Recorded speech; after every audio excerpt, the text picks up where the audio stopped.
আসসালামু আলাইকুম সবাইকে আমার একটি রেসিপি ভিডিওতে স্বাগতম। আজ আমি বানিয়েছি বাঁধাকপির পকোড়া। এই খাবারটি কার কার পছন্দ অবশ্যই জানাবেন। তো আমি এটি কিভাবে তৈরি করেছি এবং কি কি উপকরণ লেগেছে সেটি আপনাদের সাথে আজকে শেয়ার করব। বাঁধাকপির পকোড়া আমি খুবই পছন্দ করি, শীতকালে বেশ কয়েকবার বানিয়ে খাওয়া হয়।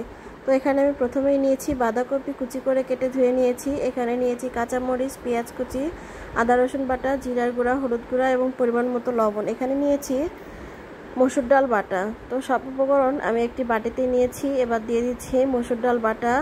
এবার এগুলোকে ভালোভাবে হাত দিয়ে আমি মেখে নেব। এটা মাখতে মাখতে অনেকটা আঠালো হয়ে যাবে। তো এ পর্যায়ে আমি সামান্য একটু চালের গুঁড়া অ্যাড করছি, এতে করে বাঁধাকপি পকোড়াটা অনেক ক্রিস্পি হবে খেতে। তো এই যে দেখুন আমার কিন্তু মাখানো হয়ে গেছে, একদম কতটুকু হয়েছে মাখিয়ে। তো এবার আমি চুলায় একটি ফ্রাই প্যান বসিয়েছি এবং দিয়ে দিচ্ছি পরিমাণ মতো তেল। তো তেল গরম হয়ে গেলে আমি একে একে পাকোড়াগুলো দিয়ে দিব। এখানে আগে কিছু ভাজাভুজি করা ছিল, সেই তেলটাই আমি অ্যাড করছি। আসলে নষ্ট জিনিসটা আমি একদমই পছন্দ করি না। যাই হোক, এই তেলটাই আমি দিয়ে দিলাম ফ্রাই প্যানে এবং এবার একে একে পকোড়াগুলো আমি দিয়ে দেব তেলের মধ্যে।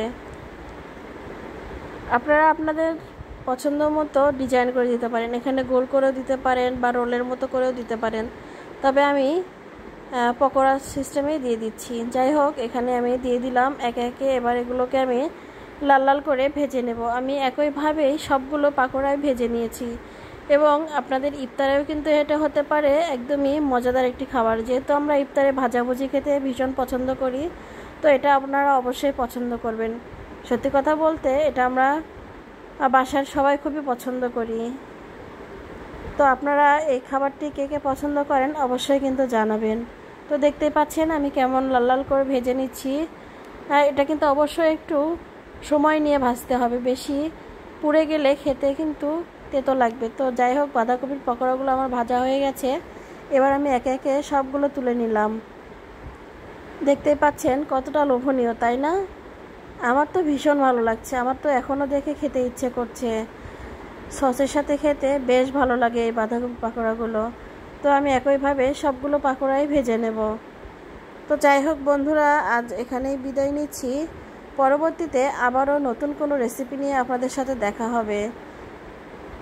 ততক্ষণ পর্যন্ত সবাই ভালো থাকবেন এবং সুস্থ থাকবেন। আর আমার এই রেসিপিটি আপনাদের কাছে ভালো লেগে থাকলে অবশ্যই আপনাদের মতামতের মাধ্যমে জানাতে ভুলবেন না।